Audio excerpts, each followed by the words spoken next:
Hey everyone, Project 2 went up on the website as promised Monday night, and so you can get started anytime.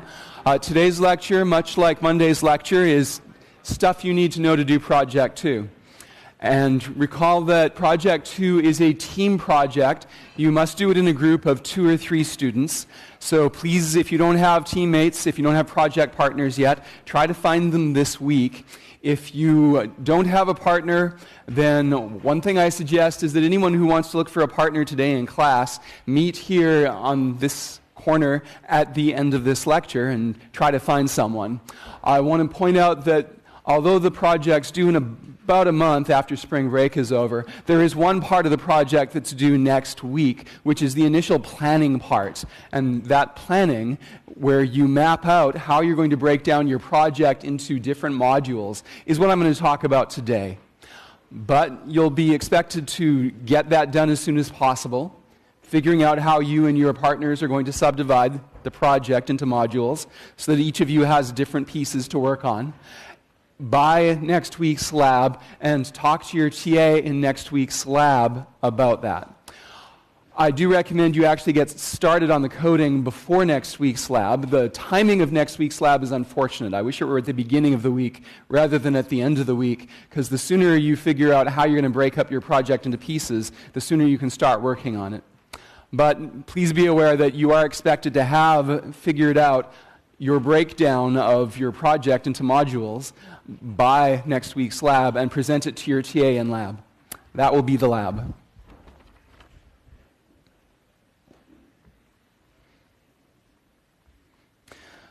So today's topic is an aspect of software engineering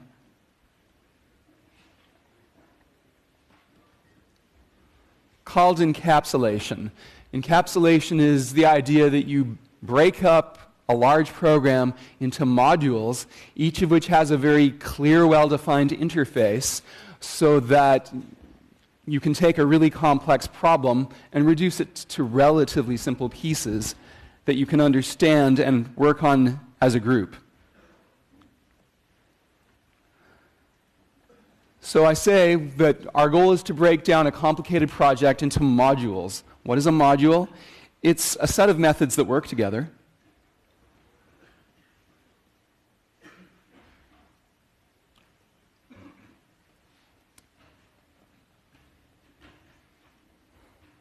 To perform some well-defined task or set of related tasks,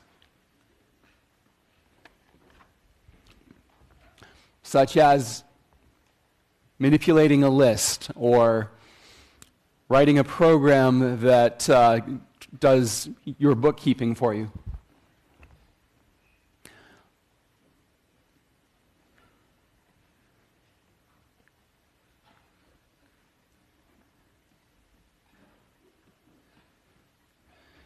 And one of the goals of modern programming is to make sure your modules are encapsulated. And a module is encapsulated if its implementation is completely hidden so that people don't know what's going on underneath the hood.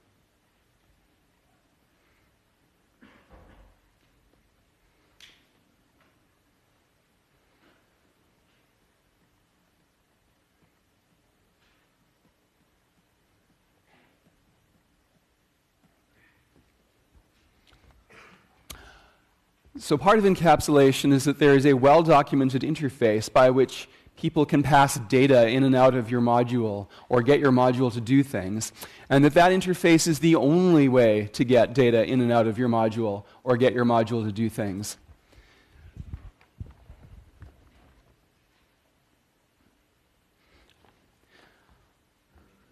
We've talked a little bit about modules before, but only one type of module. which are, you remember ADTs or abstract data types. An abstract data type is just an encapsulated data structure.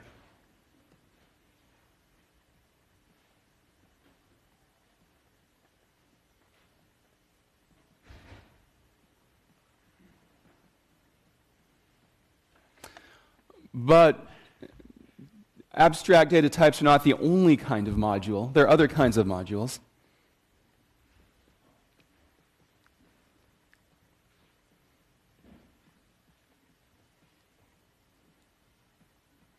So, for instance, you can write algorithm modules. And again, a simple example is an algorithm that sorts a list for you. An algorithm, a sorting algorithm that takes the phone book and sorts it for you is something that can have a well-defined interface and be encapsulated so that how it sorts is hidden, even though it's not a data structure, rather it's an algorithm that operates on some other data structure. And likewise, applications can be encapsulated.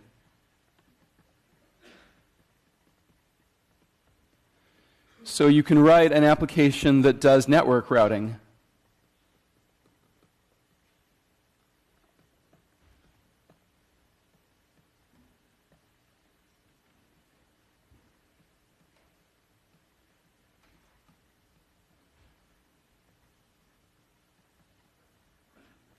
But once again, you want the implementation of your network routing software to be hidden behind a clean interface.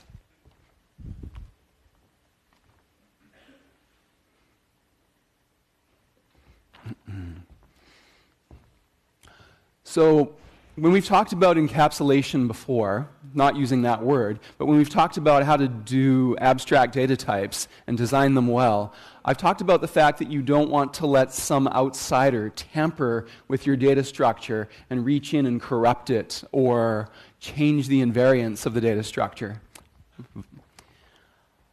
So who is this evil tamperer who might reach into your data structure and screw it up? Well, sometimes it's one of your coworkers in your company or one of your project partners. Sometimes it's you. Sometimes you yourself violate the encapsulation of your own data structure if you don't design it carefully and cause problems.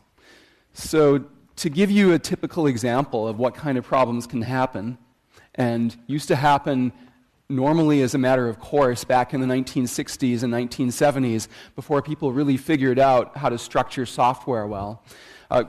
Consider the possibility that at some software company somewhere in Silicon Valley, somebody was working on the company's big money maker, the List Mangler project. And inside the List Mangler project is some very important, expensive application software that uses singly linked lists, like your S-list class, to do some task.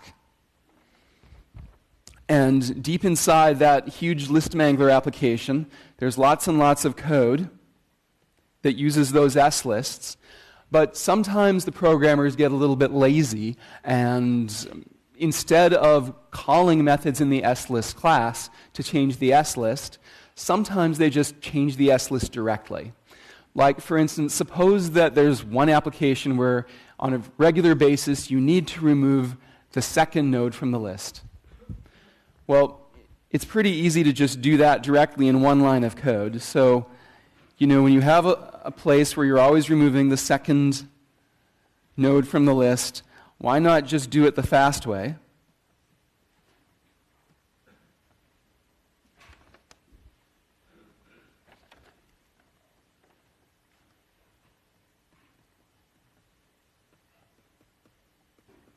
And save yourself a lot of time and effort calling methods in the S-list class that would do the same thing more slowly.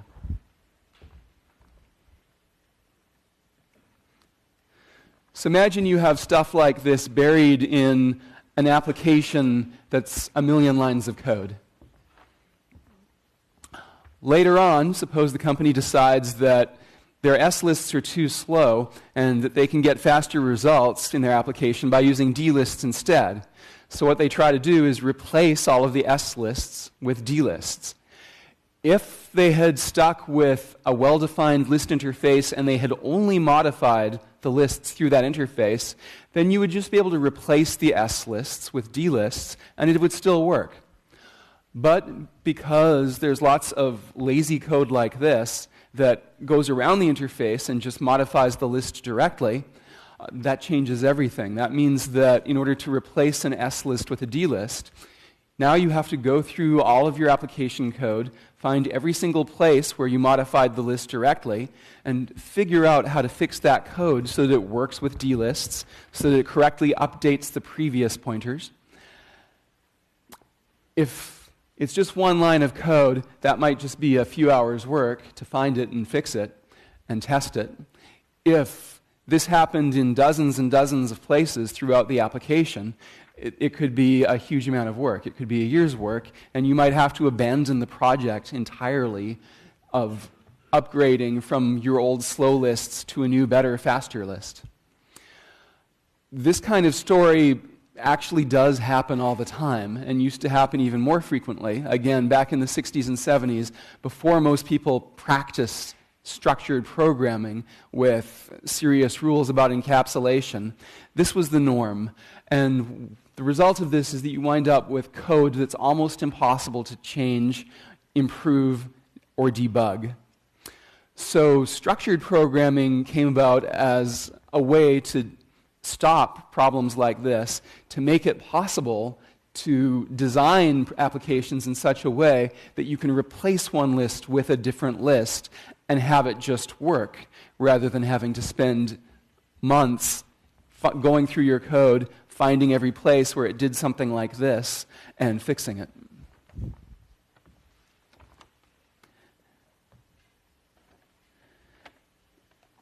And so this kind of bug, if you think of it as a bug, is one of the most difficult to find and fix.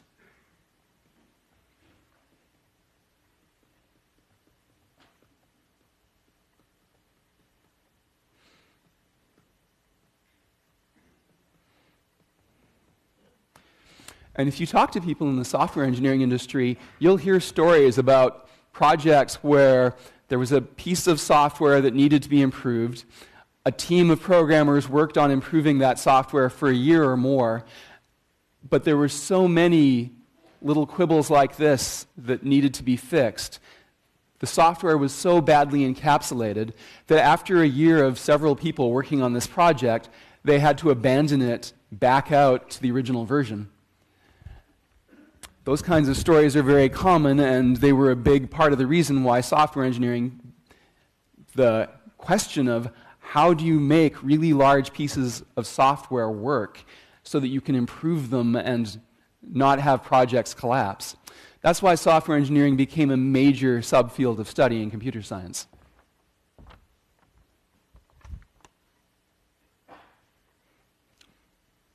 So let's come back to what is the solution to this problem. The solution, again, is what's called encapsulation. And here's one way to think about encapsulation. I want to think about my module, or my abstract data type, as being a closed box.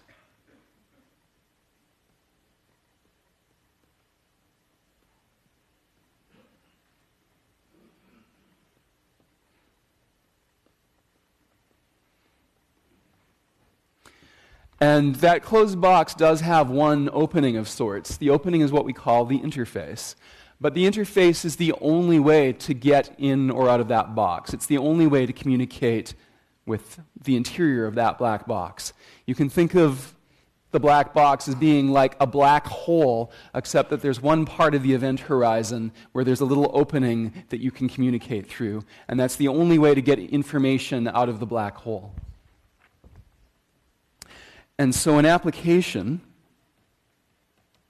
can communicate with the module by calling official parts of the interface, sending in data as parameters or objects that are passed in, and getting results back as return values or objects that are modified or passed back.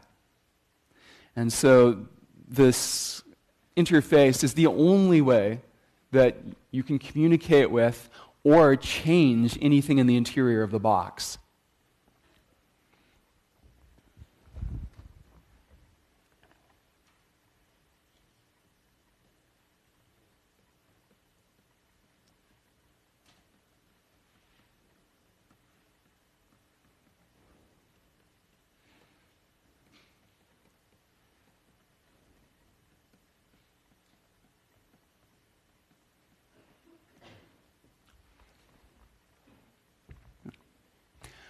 And so what that means in terms of the code example I showed you a few minutes ago is, well, this is a violation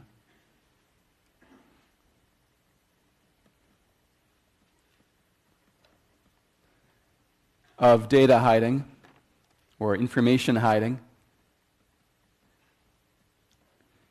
It's very important to us that the details of how the list is implemented are hidden. You don't want the application to know that there's such a thing as a next pointer or that there isn't such a thing as a previous pointer.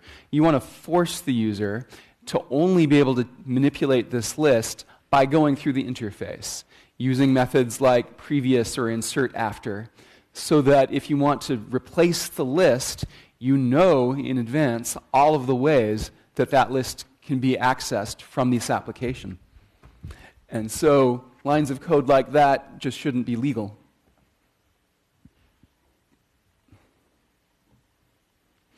So what are the benefits of this?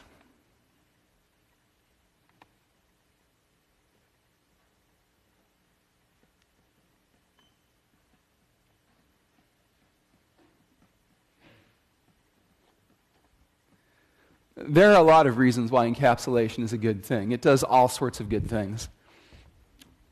I'm going to have a 6-point list here.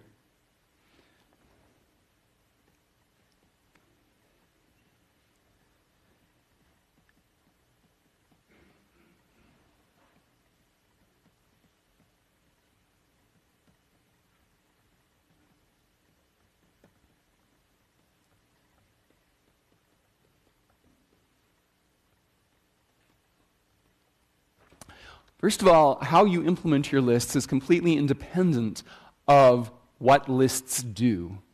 The implementation is independent of the functionality. Why is that a good thing? Several reasons. For example, if you give a good programmer the documentation of the interface,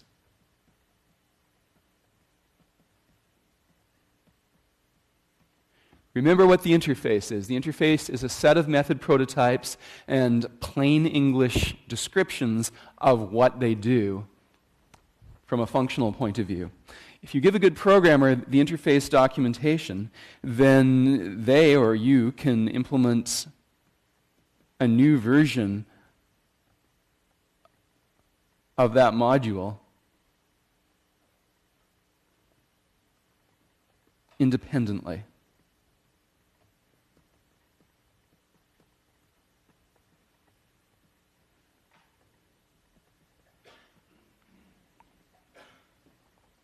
And part of what that means, the most important benefit of that, is that a new, better implementation can replace an old one.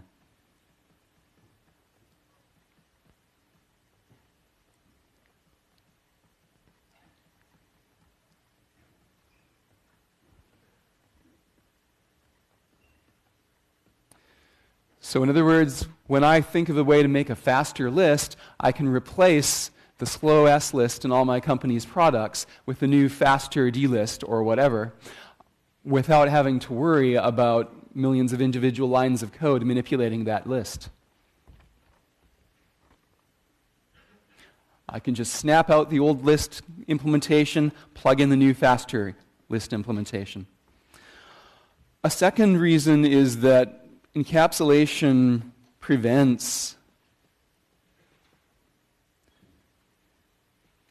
everyone who is involved in writing the product or writing code in your company from corrupting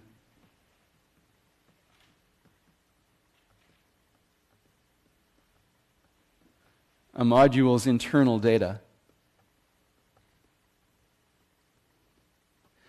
And so I have in mind that line of code I wrote at the beginning. So that line of code, well, it doesn't corrupt an S list because it happened to be correct, but if you try to replace the S list with a D list, it corrupts the D list because it doesn't update the prev pointers. You don't want to allow that, and so now you have a way to encapsulate your lists so that this isn't possible anymore. A third reason is that abstract data types, if they're well encapsulated, can guarantee that their invariants are preserved.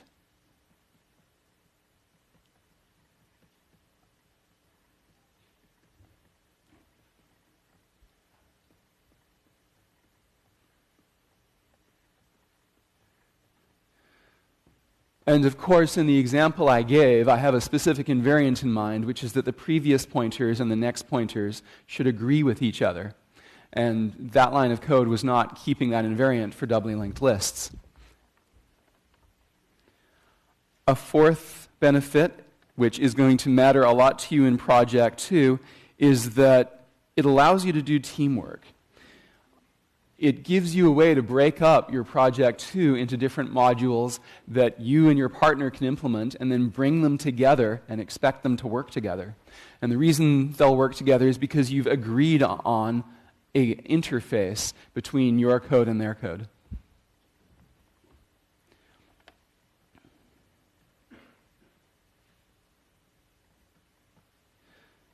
Now, the most important part of getting this to work is to define your interfaces really, really well, which is why we're going to make you present them to your TA next week. That way, each programmer in your team will be able to work independently on their part of the project.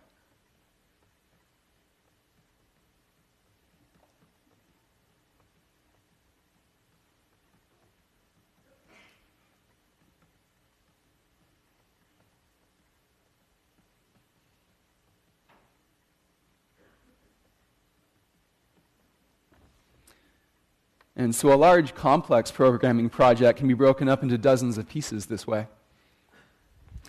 In the case of Project 2, it can probably be broken up into about 4 to 8 pieces. A fifth reason is documentation of your project. And one reason why you want to have documentation of your code is for long-term maintainability.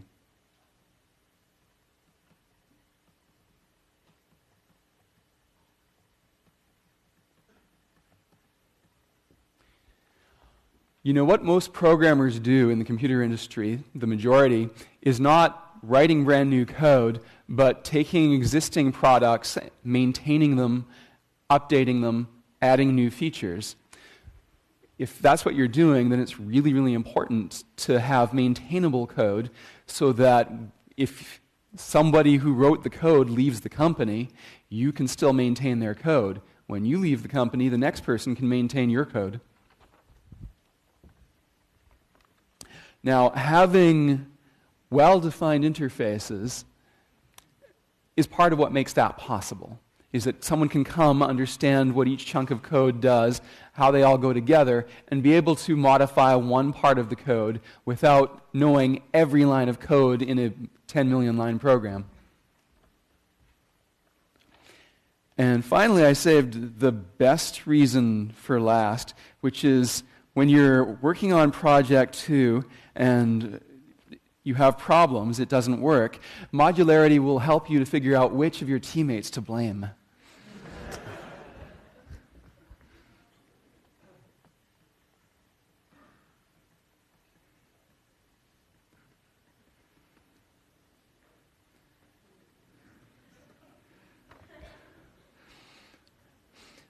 So the bottom line here is that I want you to think of interfaces as being like a contract.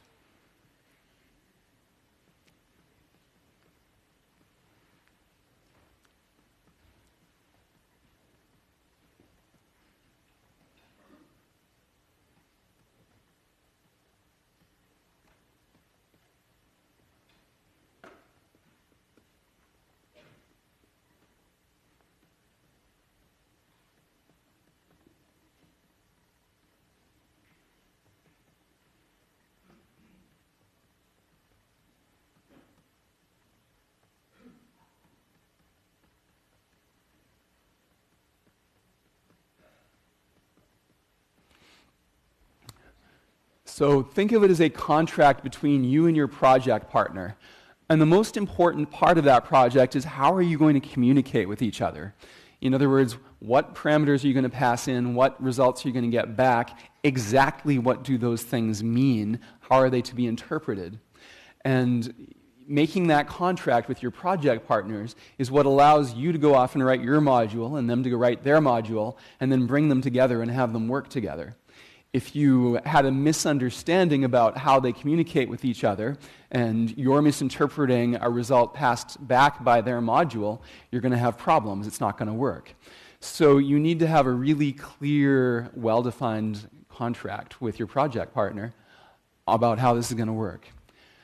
Likewise, if you're writing code for a company, this is a contract between you and people who are going to modify your code in the future, maybe after you've left the company. But this contract is what makes it possible.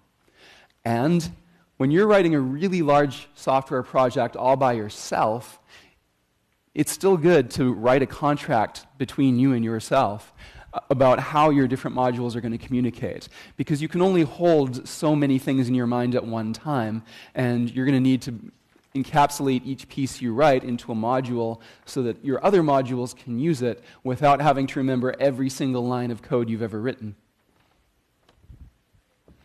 So are there questions about encapsulation? Yes?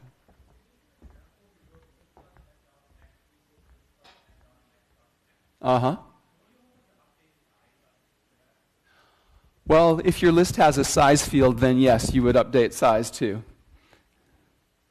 So, really, that just gives me another example. Let's suppose that you started with a list that doesn't have a size field early in the company's history, and then at some point in the product development, after you've written your first million lines of code, you suddenly realize that the next module you're writing needs to know the size of the list without counting it by going through the whole list. So now you want to go back and change your list class so that it has a size field. If you did this, that's going to be a hellish amount of work. If you encapsulated your list class properly, then you just have to change a few methods in the list class, and now you have a size field. So basically what you've said is right if you do want a size field, and that gives you one more example of where you might need to change your data structure because maybe you didn't anticipate needing a size field until after you wrote your first million lines of code. Other questions? Mm-hmm. Whether you should always be using getters and setters is the question. The question I always ask myself with any data structure is, does this data structure have any invariance? Is there anything I want to impose, or is it just a big random data container that has no invariance? If it has no invariance, it's okay to just make the fields public and forget about getters and setters. If it does have invariance, then you're going to need getters and setters to enforce those invariants. Mm-hmm. Is there a way to find out all the methods in a class? That varies by programming language. Usually that's supposed to be part of the documentation. So if the person who wrote the class is any good, they'll give you documentation that says exactly what the interface is, meaning all of the methods you're allowed to call. And if they don't give you that, well, there may be automated tools for that, but I'm not sure what those tools are.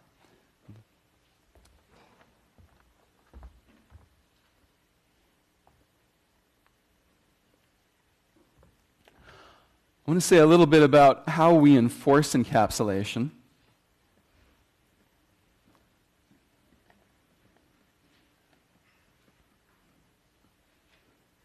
So in many languages, including most older languages, there is exactly one construct for allowing you to enforce encapsulation, and that's called self-discipline. So if you're programming in C or Fortran, which are older languages that are still very widely used today, they don't give you much except your own experience as a programmer to hang your hat on. But a lot of newer languages do give you a little bit more help. Java, of course, has packages. And it has protection keywords. So the private keyword, package protection, and protected as another modifier are a way to enforce self-discipline. They are there to give you reminders that, oh, maybe I should not write lines of code like that one.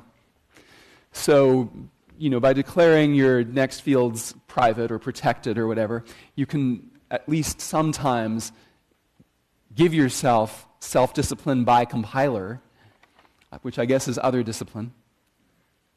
And that helps a lot. It serves as a continuing reminder that there are certain places where it's okay to manipulate fields from and certain places where it's not okay. And if you violate encapsulation by trying to access a private keyword or a private field, then that is something that, if you were allowed to do it, would make your software much harder to maintain in the long run. And so here's a way to stop yourself from doing that and keep discipline. But that by itself is not always enough.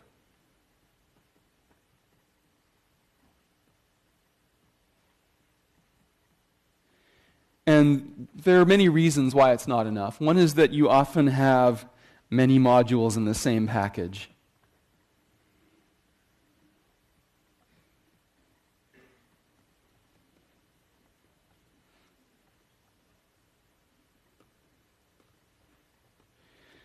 And when that happens, well, actually, let me start with an example. In Project 2,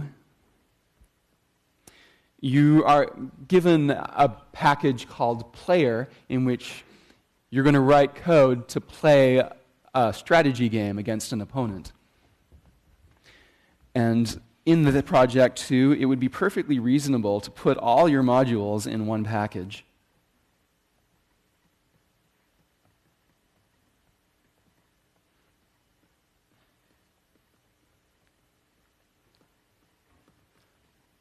Unless you use a linked list class. You might want to use a linked list class, in which case you should put that in a separate list package, not in the player package. But most of the interesting things you do in Project 2 will be in the player package. And so that means that since everything's in one package, and a lot of those things will have package protection, you'll still have cases where one module might be able to look into another module and read or modify or corrupt its fields. And you may have to fall back on self-discipline to prevent yourself from doing that. However, there is another way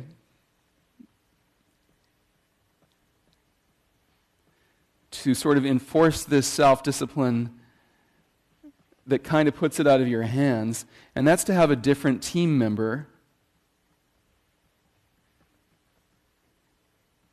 work on each module.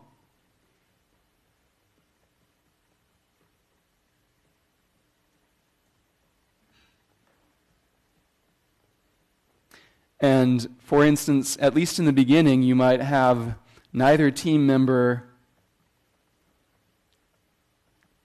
reveals their code to the other.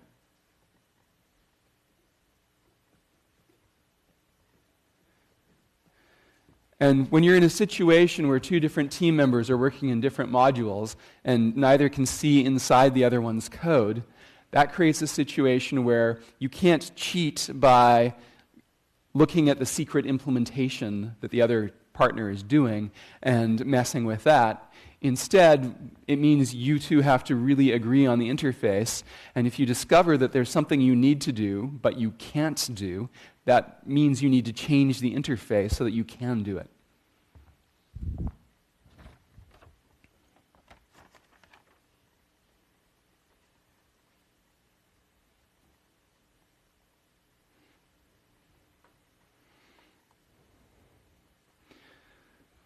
Okay, I want to come down to Project 2 and what this means for you specifically in terms of doing the project. As I said before, the first thing you're required to do in Project 2, after getting teammates, which you should really do as soon as possible, is figure out how to divide the project into modules and figure out what the interfaces are going to be that allow those modules to communicate with each other, and document all of that and show it to the TA.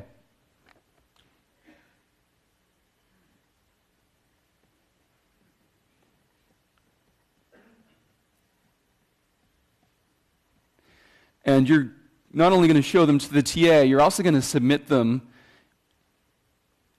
in a file called Grader when you submit your project. You should have a first draft of that before you start programming.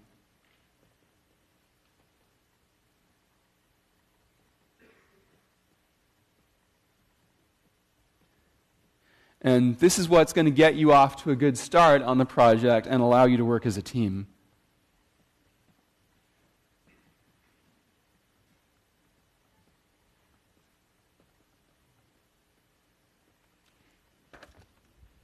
And by the way, you're not going to stop updating this after you show it to your TA. Once you start programming, you're probably going to find out that some of it needs to change, that you didn't get it all right the first time. That's okay, but make sure you update your grader as you go so that the final version you submit reflects the final version of your project. So what do I mean by modules? Here's some examples of modules you might want to break things down into. At the top level, you're going to be writing a class called Machine Player, which we have already given you the interface for. There's an interface by which our game playing program and our referee calls your machine player and essentially asks your machine player, what move do you want to make next? And you respond with a move. That machine player class mostly presents top-level functionality like returning a move and maintaining the game board, because you'll need an implicit internal representation of the game board in your machine player. But the really hard parts, the interesting modules, are going to include the game tree search module.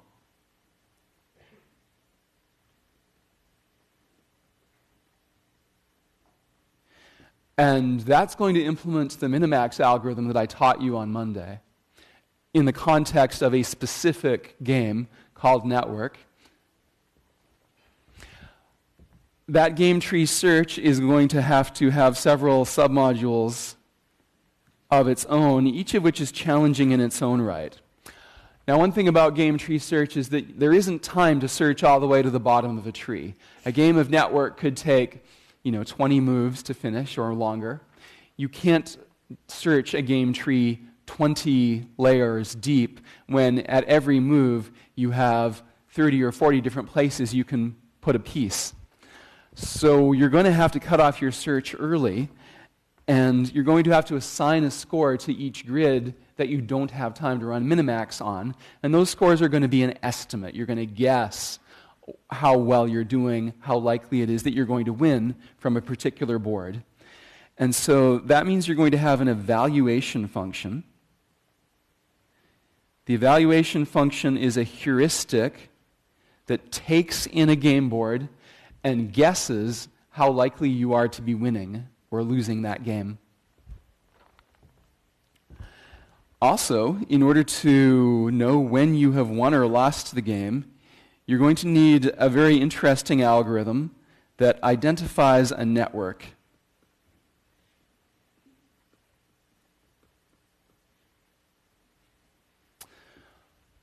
The game of Network that you'll be playing, the goal is to establish a winning network, which I won't tell you what that means. It's defined in the README, and it's rather complicated. And you're going to need a rather complicated algorithm to figure out whether or not you've won the game. It's not like tic-tac-toe where you just get 3 X's in a row. Just figuring out whether you've won or lost is itself a sophisticated algorithm. So you're going to need to write code for that, and that should probably be a separate module. And in fact, the network identifier is probably going to be the single hardest module to figure out and write and get working in your whole project. Though the game tree search is challenging too. So this is a partial breakdown of the modules that you might have. I suggest, if you read the README for the project, you'll see there are some other suggestions for a few more modules you might add. The real challenge is not figuring out whether to have 4 modules or 6 and what those modules should be. The real challenge is to define the interfaces between them. And what the real rule for deciding when you should break something down into several modules, how many modules you should break it into, is keep in mind that you always want modules to have very elegant interfaces by which they communicate.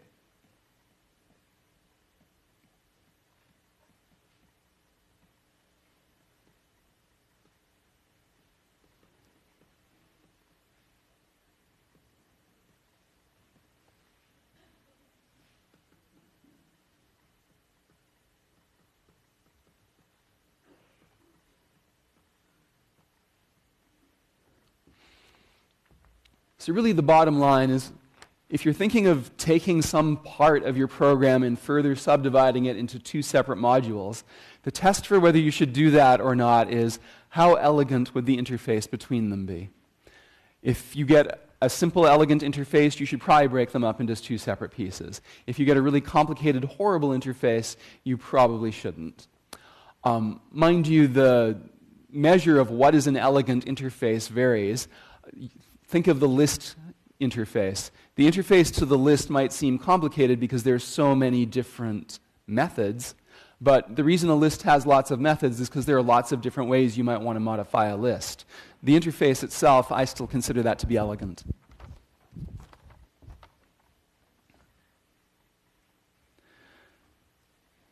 So at this point, you might still be confused by the question of what exactly is a module. So let me start with what is the main difference between a module and a class.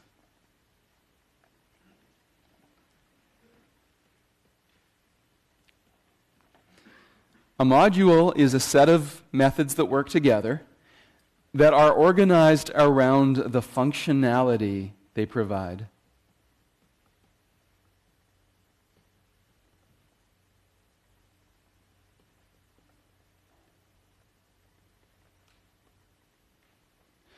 By comparison, a class in Java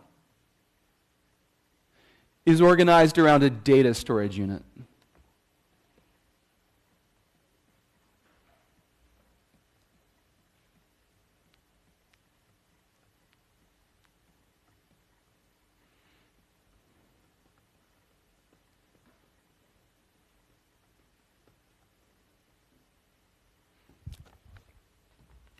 Remember that an object is a repository of data.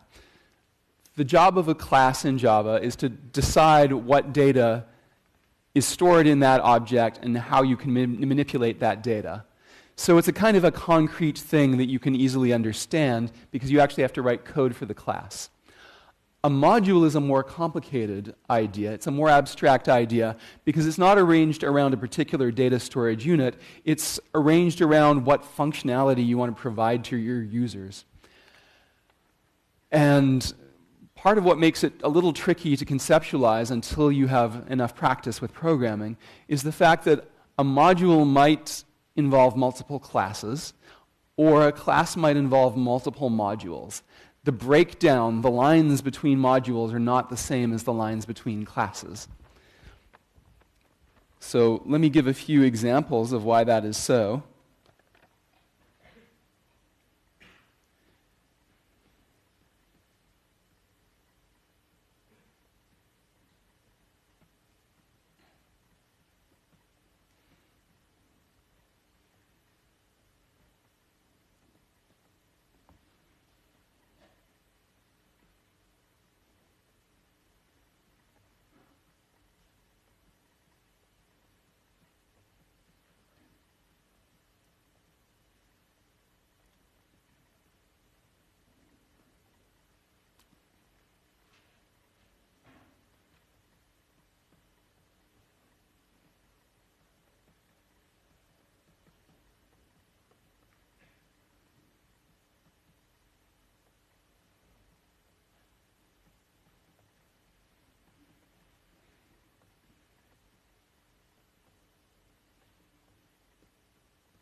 So start with the simplest example. Why is it that one module might be made up of several classes?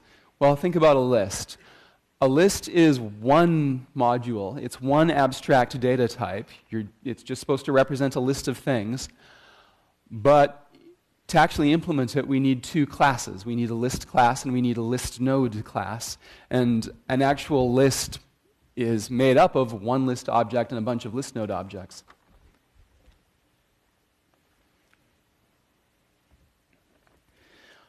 Now, what about the other way around? I also said that a class can be made up of several modules.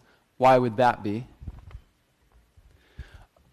Well, a class is just a repository of data, and a repository of data can support many independent operations.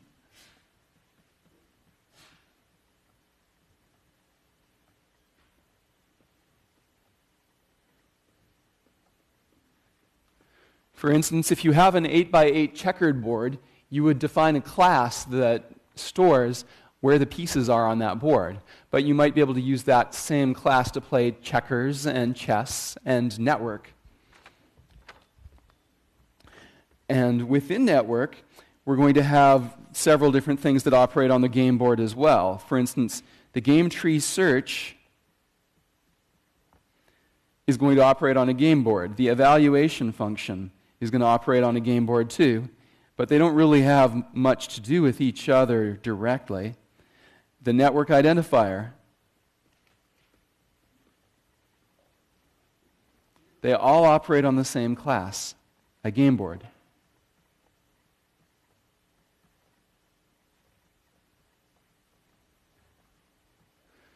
But game tree search, network identifiers, evaluation functions are all very complicated, but they're completely independent. Well, they're almost completely independent of each other, except that some of them call the others. And so there's no reason why they should be the same module. They should be written independently from each other so that you can replace the network identifier with a different, faster network identifier without changing the game tree search at all.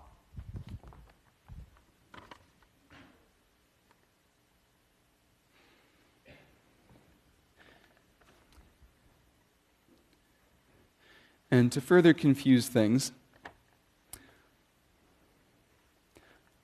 a module can also contain many methods.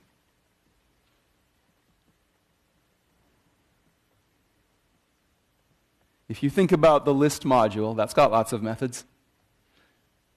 Or it might have very few. It might only have one method. Probably that will be the case for your game tree search.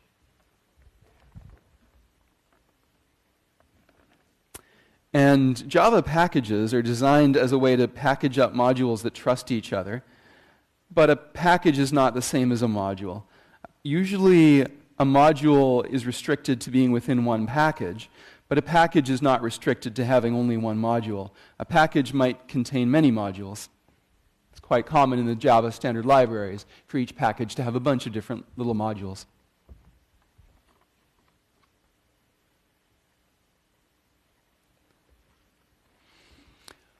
So I hope you're starting to get the idea of a module, because now I want to tell you what documentation you should provide for Project 2 and show to your TA next week.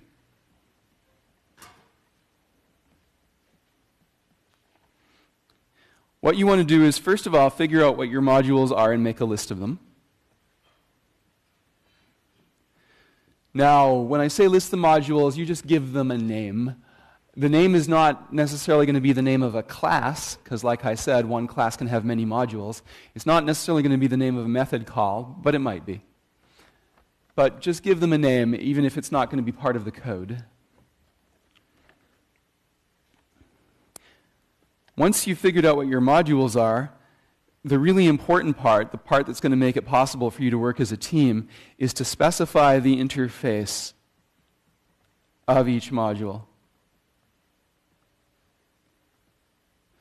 So recall that an interface includes prototypes for the methods,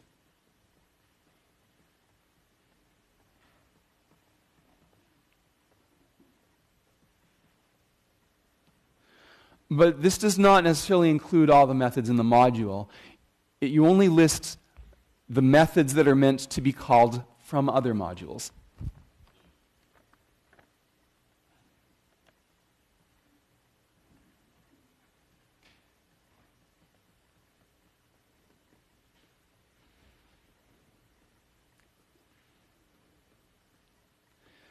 So you should not be listing method calls like helper functions that are not meant to be called from any other module.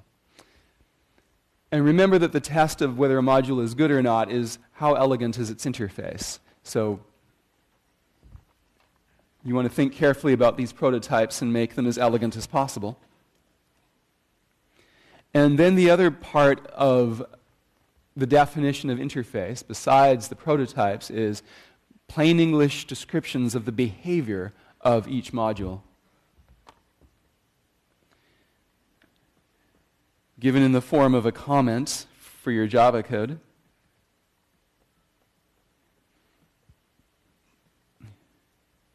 And the idea here is that you should describe the behavior from an external point of view.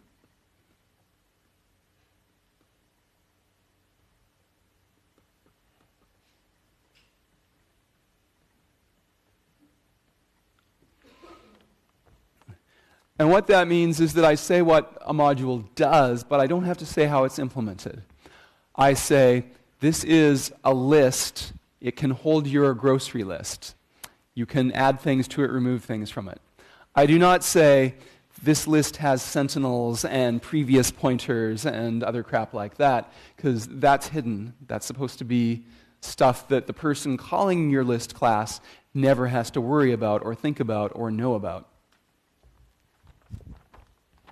Now, sometimes it's okay to say a little bit about implementation just as an add-on, but for instance, when you're doing game tree search, you will say, this game tree search returns a legal good move for the network game. On the other hand, it's optional to say, this game tree search uses alpha-beta pruning. You can say that, but you don't have to, because alpha-beta pruning is not the functionality. It's just something that makes it run faster.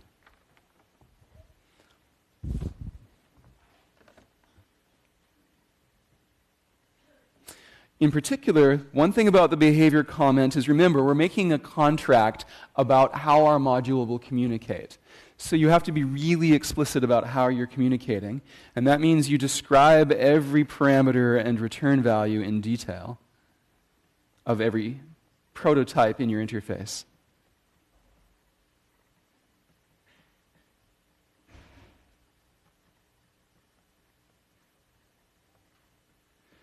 Again, remember, your goal is to specify an exact contract of how you're going to communicate with other modules.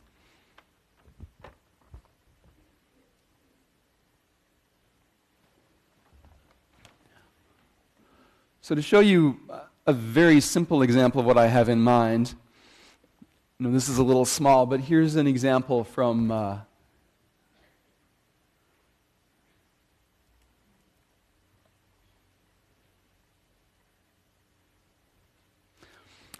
of a network identifier. Let's call it has valid network. This is a prototype for a module that looks at your game board and decides whether or not you've won the game, whether or not you have a valid network. And so we provide the Java prototype, so that's the code, but the more interesting part is explaining to another human being how to call your code and what exactly it does.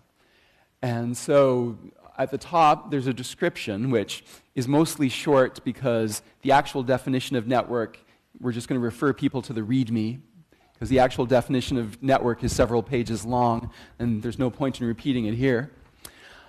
But in particular, one thing we do is we say exactly what the parameters and return value are and what they mean. And we talk about unusual conditions.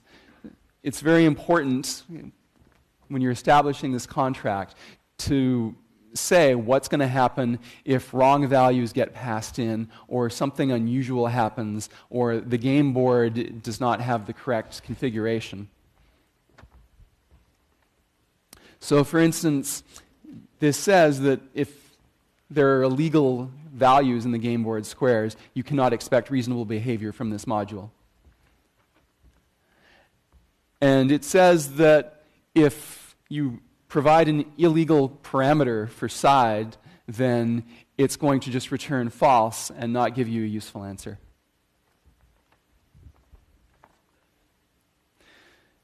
And so our goal here is we want this description to be as complete and unambiguous as possible.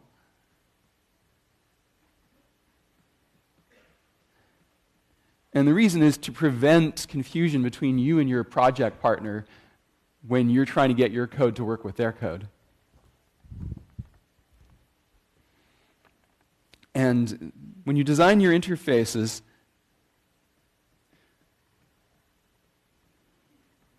they should appear in two places. You're going to put them in the grader file that you're going to show to your TA and hand in as well to us with your final project so that we can read independently what interfaces you chose. And you're also going to use them as comments in the code itself. So where you have the implementation of your network identifier in your project, you're also going to have this same comment, the same comment you put in your grader file, so that people can see them in both places.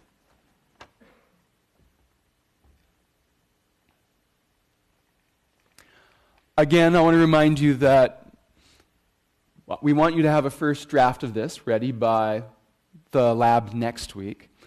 But we also want you to continue updating this documentation as you discover by doing the project that you need to make changes to your interface.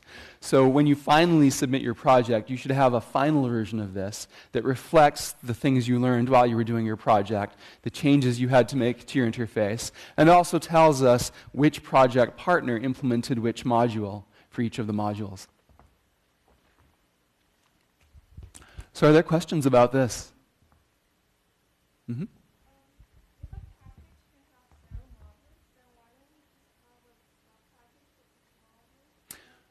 Okay, so the question is, if a package can have several modules, why don't we have a sub-package for each module?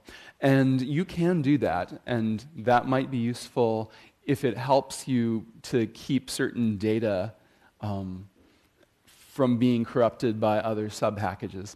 It is up to you whether or not you want to do that. We don't require you to do that, but you can if you want to.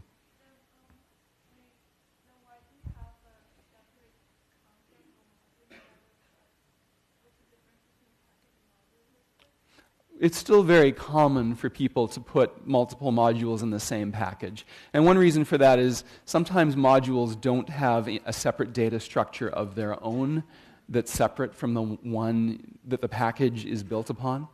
And in that case, there's less of a worry about corrupting a data structure if a module doesn't actually have a separate data structure of its own. Mm-hmm.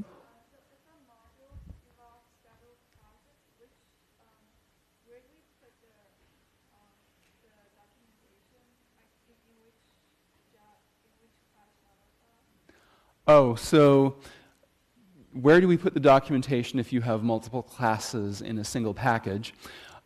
So there's two different places to put the documentation.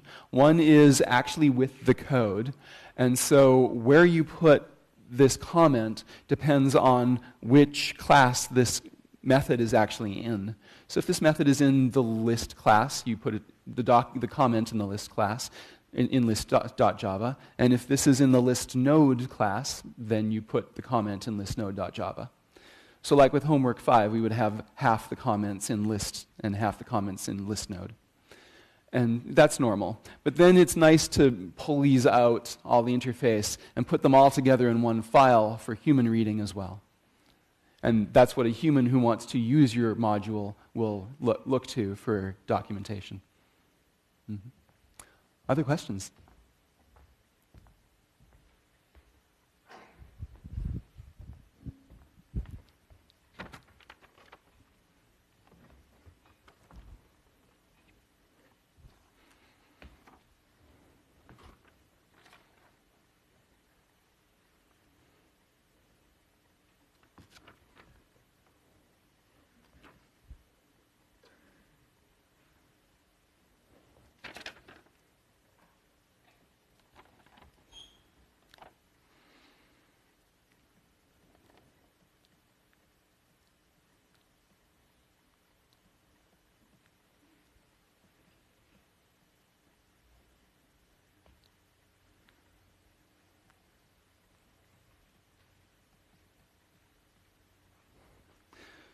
So what I want to do next is try to give you some more feeling for encapsulation and how to do it well by looking at a case study.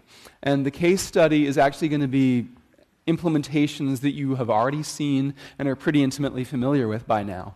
So that'll help us to understand how different design decisions can have different consequences in terms of how well encapsulated your software is. And in particular, what I have in mind are the lists from homeworks 3, 4, and 5.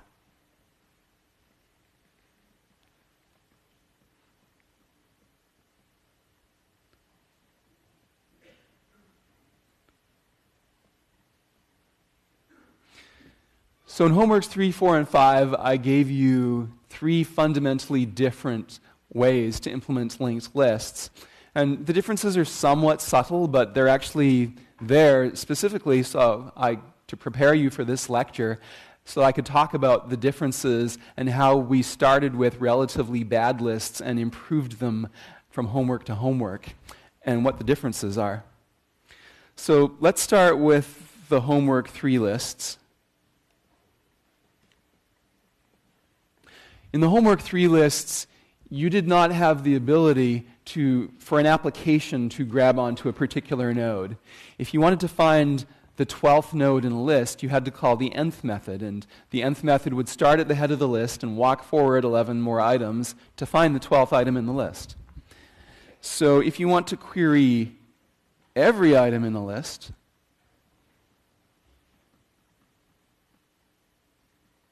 then that's going to take what we call theta n squared time.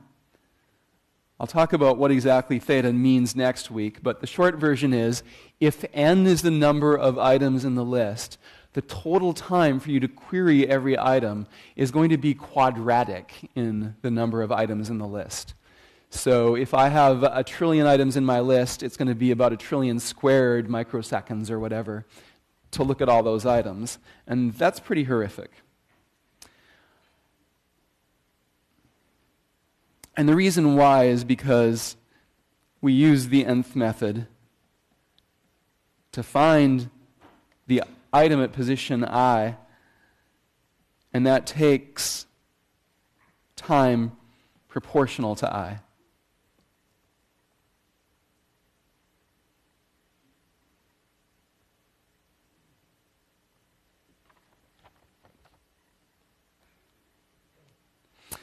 So that was no good at all. So the way we fixed that in homeworks 4 and 5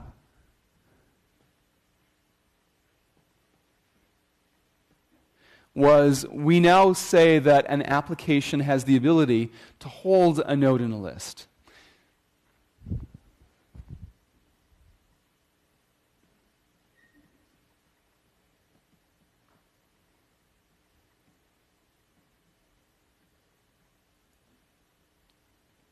So now if you want to query every item in a list, you start at the head, you go item, what's the item here? Then you go to the next node, you say, what's the item here? Then you go to the next node, you say, what's the item here? And so on. You can just walk through a list once from start to end and query each item as you go.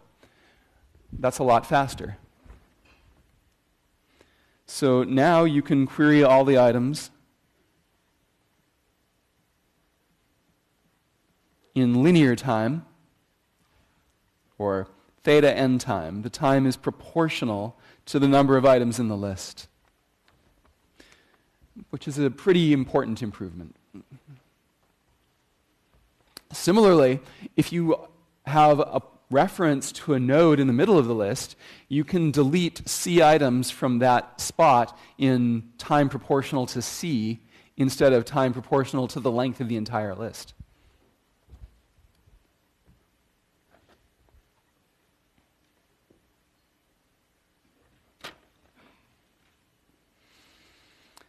Having said that, there's a difference between homeworks 4 and 5 lists too. The homework 5 S list and D list, I would say, are pretty well encapsulated.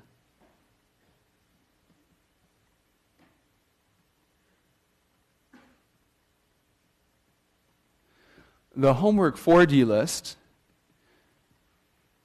The homework 4D list was definitely an attempt at encapsulation.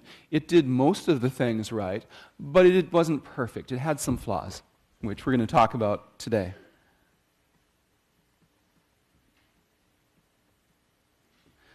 And they're subtle flaws. They're not horrible flaws. It was almost well encapsulated, but there were still ways to corrupt the homework 4D lists, and homework 5 shows you a way to eliminate those and make sure those can't happen at all. So to talk about the differences, to talk about the crucial difference between the homework 4 and 5 lists, I want to have a discussion about questions about the way that D lists should behave. So I'm going to ask a series of 5 questions here. And the first question is, let's suppose we use the remove method to remove a node n from a list L, but node n isn't really in list L, it's actually in another list.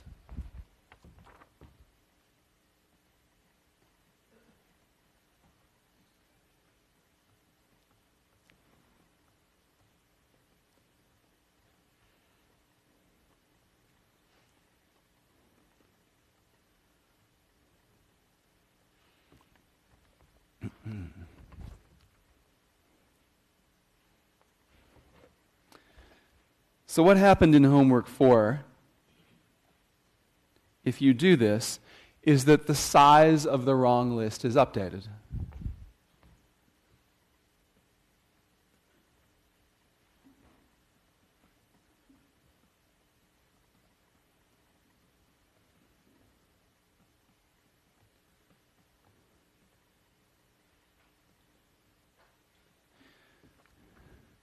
So you'll recall that in homework 4, there was a question in the middle, part 2 of the homework, where we asked you to tell us a way that you could break the encapsulation and screw up the invariance of a list. This is one way, though I'll show you an even crazier way later. This way violates the invariant that the size field is supposed to be correct. So after you do this, you have not one but 2 lists whose size fields are wrong, because you updated the wrong list size field. The right list size field didn't get updated. Now both their size fields are wrong. And so it's natural to ask, how can we fix this? I'm going to be asking this question over and over again for several different questions. And in each case, I'm going to give you 2 different answers. There's the answer as it appears from the point of view of the interface, how it appears from an external observer who's using your module. But then there's also going to be an implementation answer, meaning once we figured out how to fix the interface, how do we actually implement our code to enforce that new, better interface? So first, from the point of view of the interface to our abstract data type, well, this is pretty obvious. The remove method and other methods like insert, after, and so on should always update the right list size field.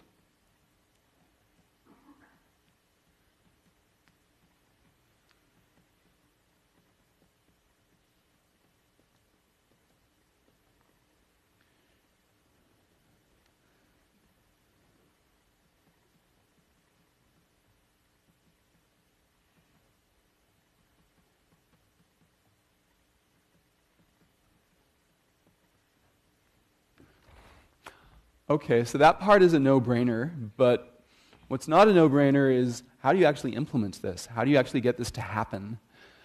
So one thing you might think of is, okay, someone says L.remove n. Why don't I actually walk through list L and check whether n is actually in list L? The problem with that is it's really slow. Suddenly an operation that should have taken constant time now takes linear time. That sucks. Also, if n is not in list L, well, you can find out that n is not in list L, but that doesn't tell you what list it is in. So that doesn't work. What we did in homework 5 instead was we decided to add an extra field to the node class so that every node knows what list it's in. And we maintain the invariant that that's always true. And that does cost us a little extra memory and time, but if we want to make sure our lists are bulletproof, it's worth it.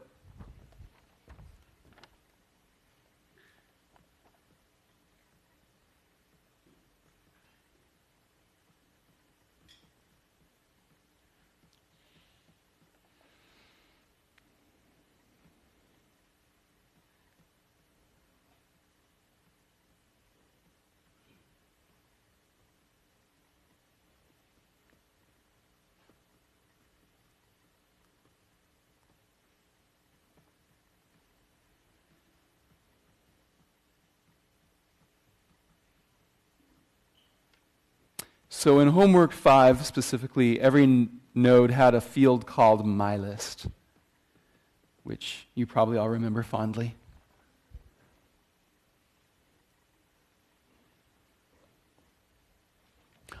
All right, so once we've made this decision that every node should know what list it's in, that brings up a natural second question, which is,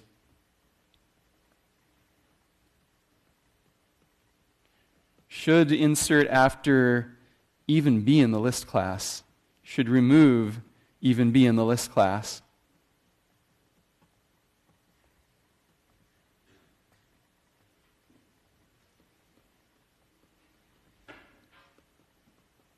Or would it make more sense to put them into the list node class?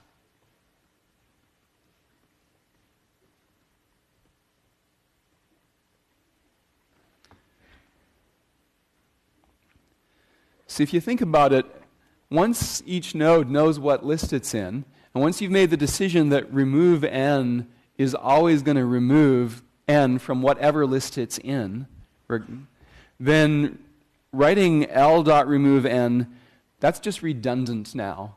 N knows what list it's in. You don't need to write L, and you don't want to have the complication of trying to decide what to do if L turns out to be the wrong list. So it just makes sense not to have remove be in the list class, but to have it be in the node class instead. And then we just call n.remove, and when you call n.remove, n gets removed from whatever list it's in. So having made that decision, let's go ahead and implement it. So once again, I'm going to tell you what we do first from the ADT interface point of view. I wanted to say, how will external callers view this change? What we're going to do is we're going to take all the methods we had in homework 4, and now we're going to subdivide them among two different classes, list and list node. And there are still plenty of methods that naturally belong in the list class, of course, such as, is the list empty? Or, I want to insert something at the front of a list. I need to keep that around, because otherwise I can't put anything in an empty list. Or, what is the node at the front of the list? So I can get started traversing the list nodes. So there's plenty of methods that still belong in the list class, because they do operate on the list specifically. But there are methods that operate on nodes specifically, and those should go in the list node class. There's no reason why you should need to specify a list when you're doing these methods. And so methods like item, next, insert after, and remove just naturally belong in the list node class because they are operating on a particular node. And then there is the question of how do you fix this from the implementation point of view.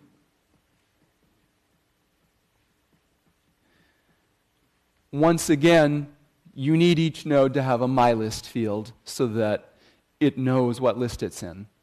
And then you can do this. Fortunately, we've already done that, so this is easy to implement.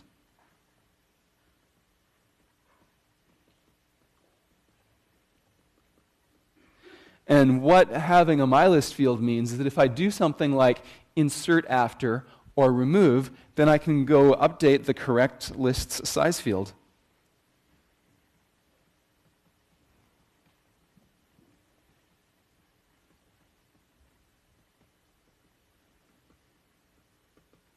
Because I know what the correct list is.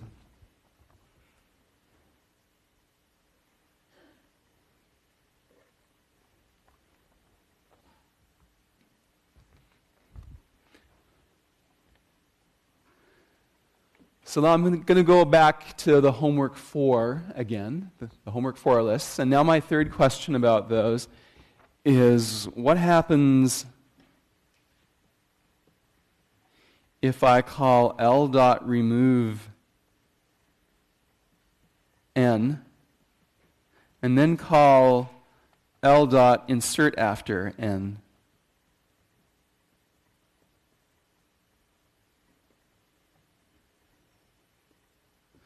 So in other words, I'm removing a node from the list, but then I'm acting as if I didn't remove it at all. I'm trying to do things with that node that's been removed, like insert a new item after that node. That's not how you're supposed to do things. You're not supposed to try to use a node after you've removed it, but I can, so exactly what would happen in this case would depend on exactly how you implemented your remove method. But if you did the most minimalist possible version of remove, here's what would happen. Suppose you have a list, and somewhere in the list there are 3 nodes that are right next to each other. I'll call them X, N, and Y in your doubly linked list. And now I'm going to remove node N in the most minimal way possible. So after the remove operation, X and Y are next to each other in the doubly linked list, and they point to each other just like they're supposed to. But since I did the most minimal possible version of remove, the node N still exists, and it still points, its previous pointer still points to X, its next pointer still points to Y. This is a perfectly valid remove operation. There's nothing wrong with the fact that those pointers still exist, unless I actually try to use N by inserting something after it. And so if I call insert after, and put this new item after N,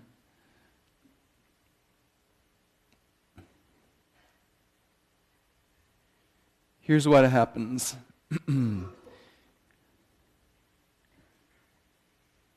You've got N down here, still pointing at X, but you've inserted a new item after N, and so the new item actually has Y pointing at it. X is pointing forward to Y, but Y is not pointing backward to X. Y is pointing backward to some other node. This is not what a doubly linked list is supposed to look like.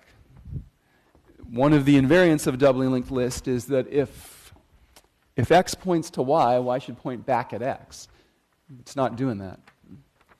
So I've managed to screw up this list in a really interesting way.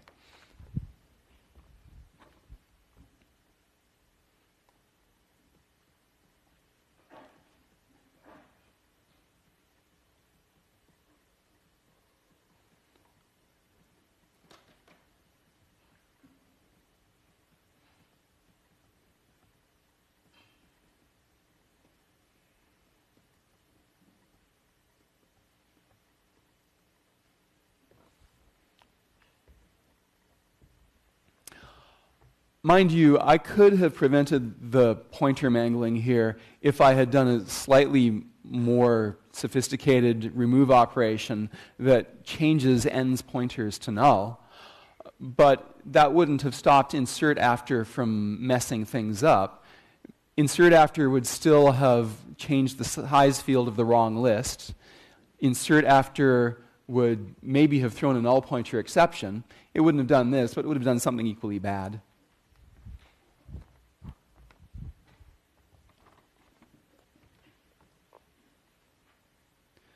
And to give a slightly different example, which would also have been a good answer to question 2 on homework 4, you could just call remove twice on the same node.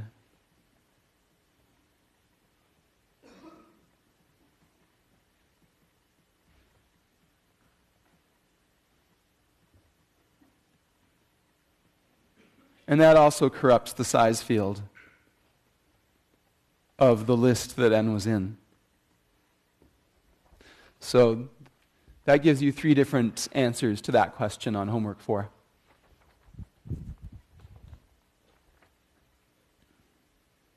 So as usual, my question is, how do we fix this? And as usual, I'll give you an abstract data type answer first, an interface answer first.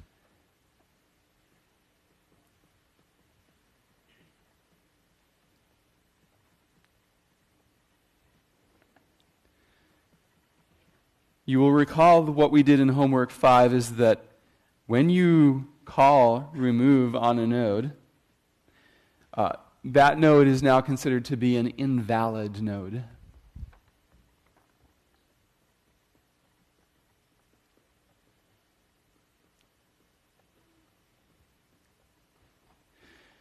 And so in homework 5, any attempt to use this removed node throws an exception.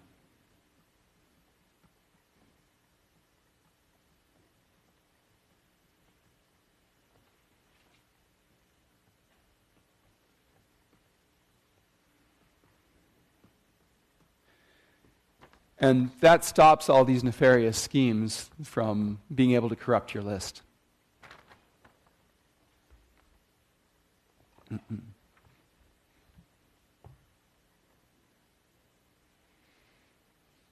So one question I could ask is, why do we change the node to make it an invalid node? Why don't we just erase the reference to the invalid node? Anyone got an answer? Why don't we just erase the reference that was pointing to that node so we can't use it anymore? Mm-hmm.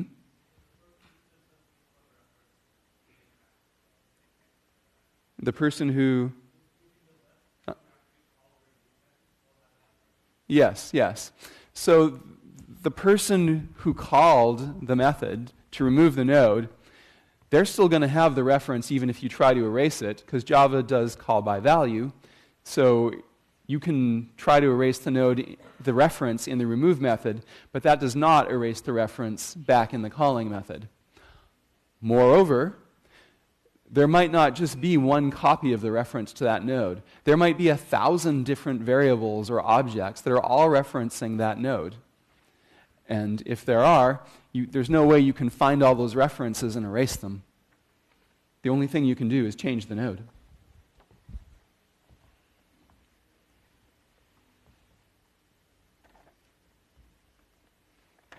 So now that we know how we want to change the interface, as always, we have to ask ourselves, now that we know what's the right thing to do, how do we actually implement that?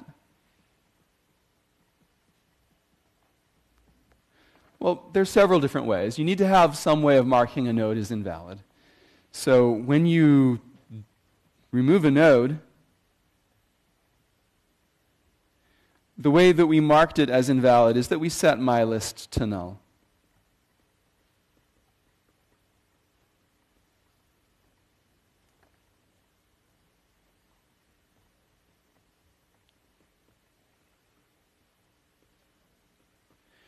And then we designed our list class so that if you tried to do anything with a node whose mylist is null, it throws an exception and won't let you do anything with that node.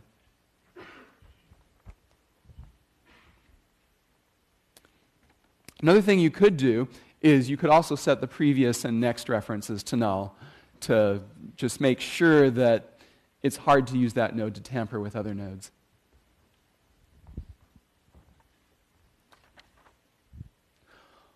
So are there questions on any of this so far before I go on?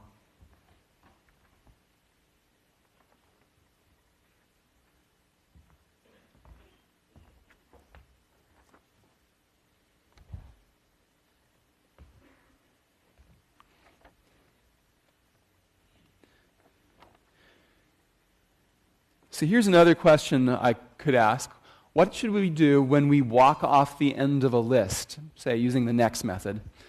Or for that matter, if we walk off the beginning of a list with a prev method?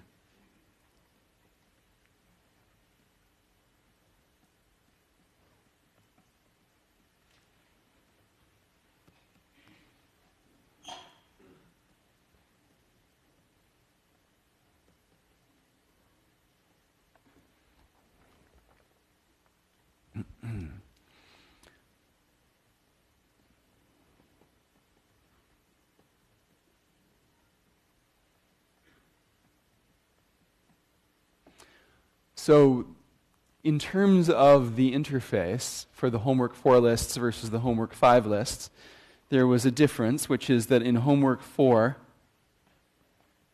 it just returns null.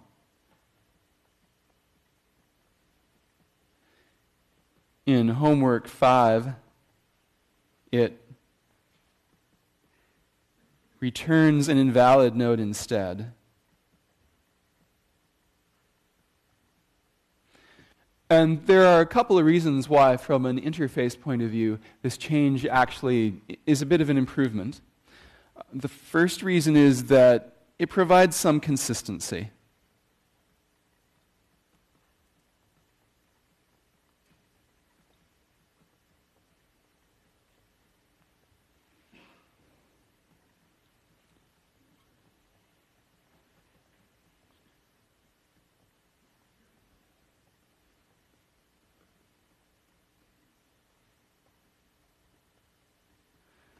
To me, it just seems natural and elegant that when you're at the last item of a list and you say next, that you should get exactly the same results as if you had said remove.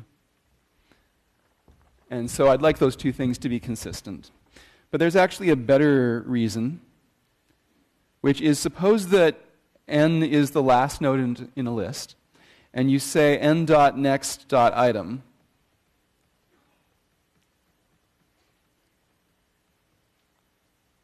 What happens? Well, in homework 5, this throws an invalid node exception.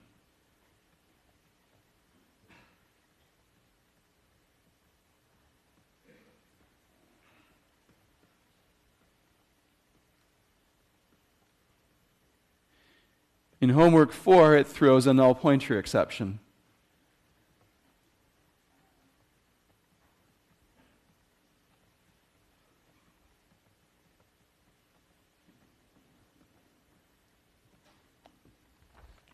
Which one is better?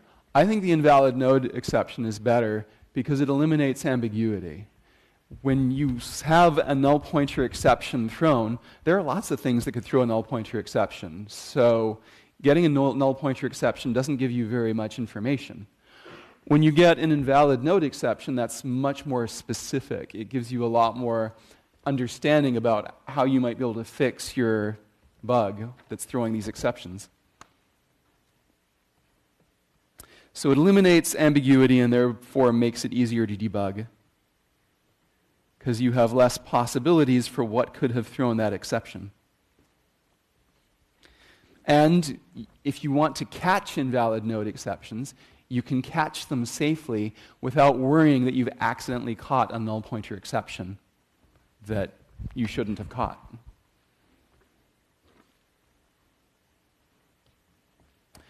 So if that's the interface answer, then once again we come back to the question of how do we implement that?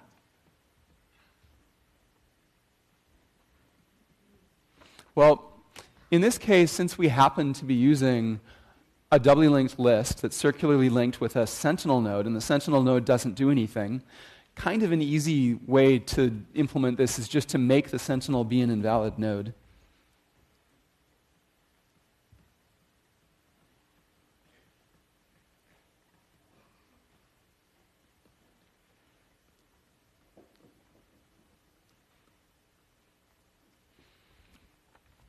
Now, we didn't have to do it this way. We could have always generated a new invalid node and returned that. But this kind of makes programming easier. It simplifies the implementation of the next and previous methods because you don't have to have a special case for the end of a list now.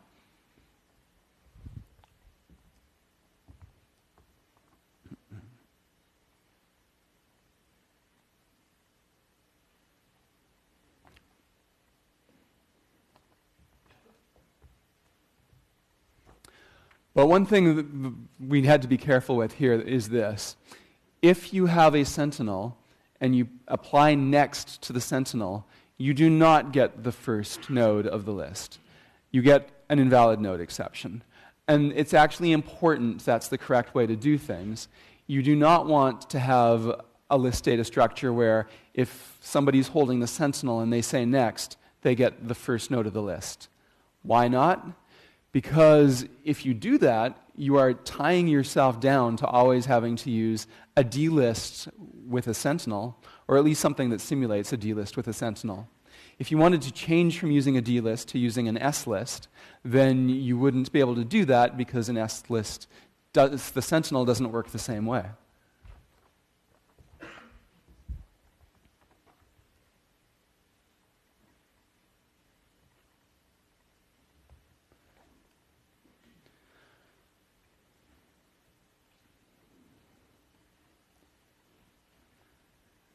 And the last question I want to ask about how we should design lists is, how do we access an item in a list?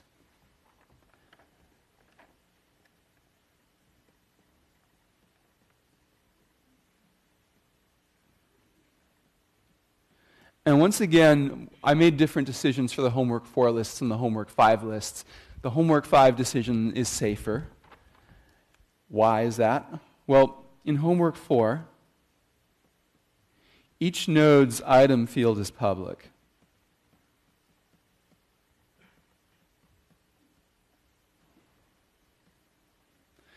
The reasoning being there are no invariants on the item, so just let the user change the item directly.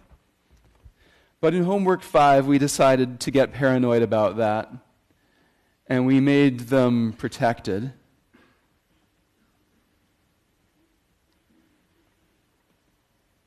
And so applications have to use getters and setters.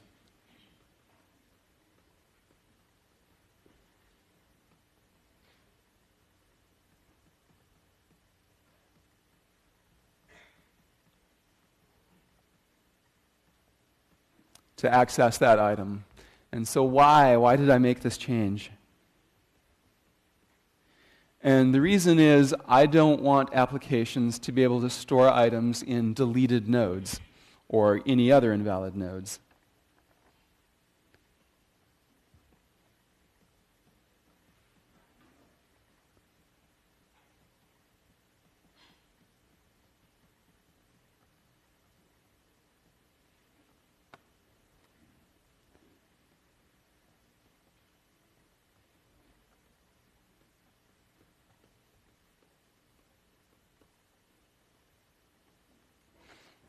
I think it's really important that you not allow users to store items in things like deleted nodes, nodes that you've removed from a list.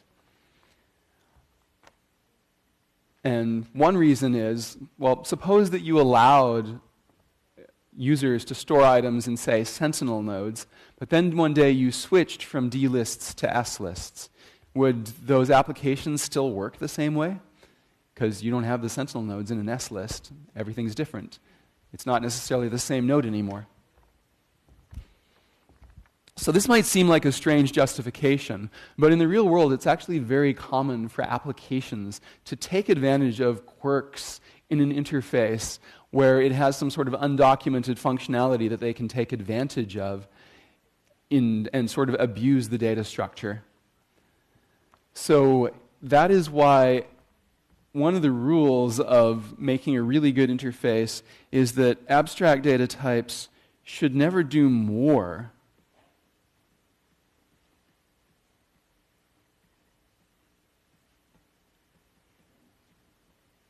than what the documentation says they should do.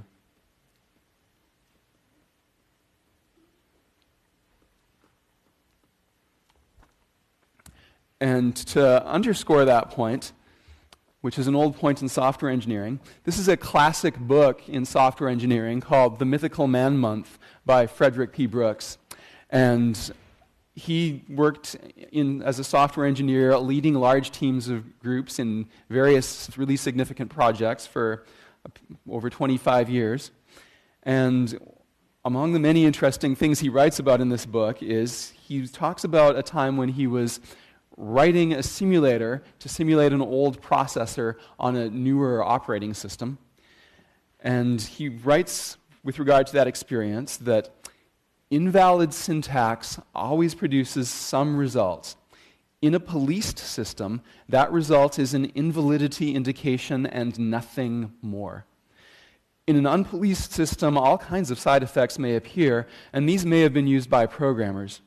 when we undertook to emulate the IBM 1401 which is processor on System 360, an operating system, for example, it developed that there were 30 different curios, side effects of supposedly invalid operations, that had come into widespread use by programmers and had to be considered as part of the definition. The implementation of the machine, as a definition, overprescribed. It not only said what the machine must do, it also said a great deal about how it had to do it. And so that meant a huge amount of extra work for the people writing the simulator for this hardware. So by ensuring that an implementation does not produce any results beyond what it's supposed to, like, say, the ability to store items in removed nodes, a programmer makes it easier in the long term to maintain code, to fix bugs, to optimize performance, and to add new features and replace old features without compromising the existing applications. So the main lesson is that design decisions that seem trivial can actually have big implications and unexpected repercussions. These design decisions I've talked about today in these Homework 5 lists will carry over to the tree interfaces you'll see in upcoming assignment. And one final thought I'd say is that in Homework 5, instead of marking invalid nodes with my list, I could have marked invalid nodes by having a separate Boolean field called valid in each node. If I'd done that, it would have been more clear from a maintainability point of view. People would have seen that that field tells you whether it's valid or not, but that extra Boolean would have taken up more space as well. And so I made a decision to have a slightly less space-consuming node at the expense of having slightly less clear code. And that was a matter of taste. You could choose one way or the other equally well. And that's all I have to say, so good luck with Project 2. And thank you.